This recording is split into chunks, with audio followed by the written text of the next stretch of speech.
All right, so spring has finally made it to North Idaho. Mostly. Most of the snow's gone. We've still got some here and there. But we're gonna kick off spring with something that everyone else is doing. We're gonna build ourselves an extreme budget Overlander. So behind me, obviously, we've got a 93 Jeep Grand Cherokee. It's definitely not in good shape.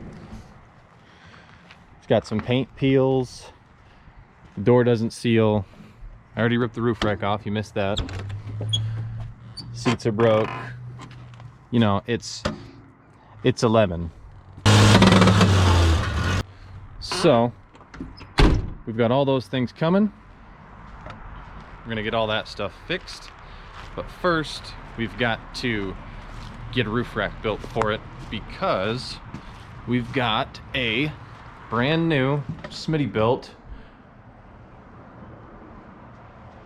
whatever it's called, Smitty built rooftop tent taking up space, and it's blocking the buggy. So we've got to get that thing set on that thing so we can get out and go camping this summer. Right. All right, so we've got our first cut and bend here, a center support with the whole thing being nice and level. Now we just have to bend the forward section so it'll mount up, and that should be good. I've never liked these things because of their body shape is shaped like a tick, in my opinion, but I picked this thing up for the price of a crappy snowmobile, so we're gonna make it work. All right, so the first half is done. We got it just kind of sitting up here. We're gonna end up running a support right here in the center, and then we're gonna make brackets to kind of bolt through the roof, but we'll get to that. I guess I should have mentioned that we are using 1.5" by 0.83 tubing to give it some extra rigidity. Now with that side done, you probably guessed what's coming next. That's right, it's gonna be a time lapse of how I do the next one. So here we go. No, I'm just kidding.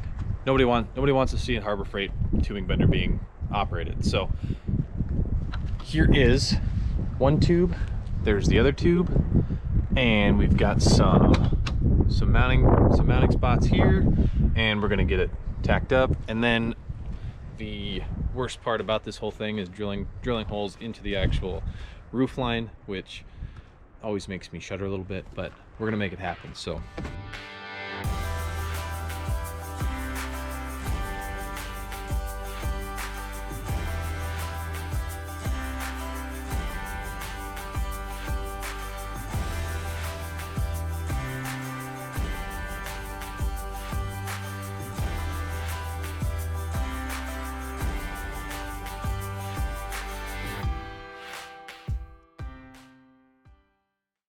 a couple of these holes, they kind of landed into this interior framing here, so we're going to take the Dremel and see if we can clear a path for the bolt to make its way through.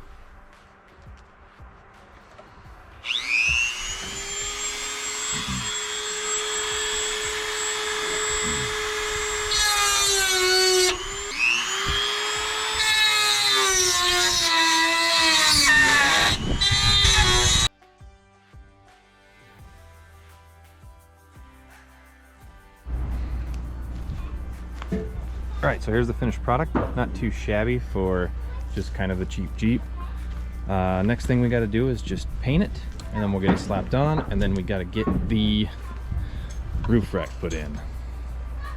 So for the inside, I thought I'd show you real quick. I got some scrap aluminum kind of channel that I ran on both sides that kind of helps support the weight of the rack. It's not a whole lot, but it should be more than enough for what we're going to use it for anyway.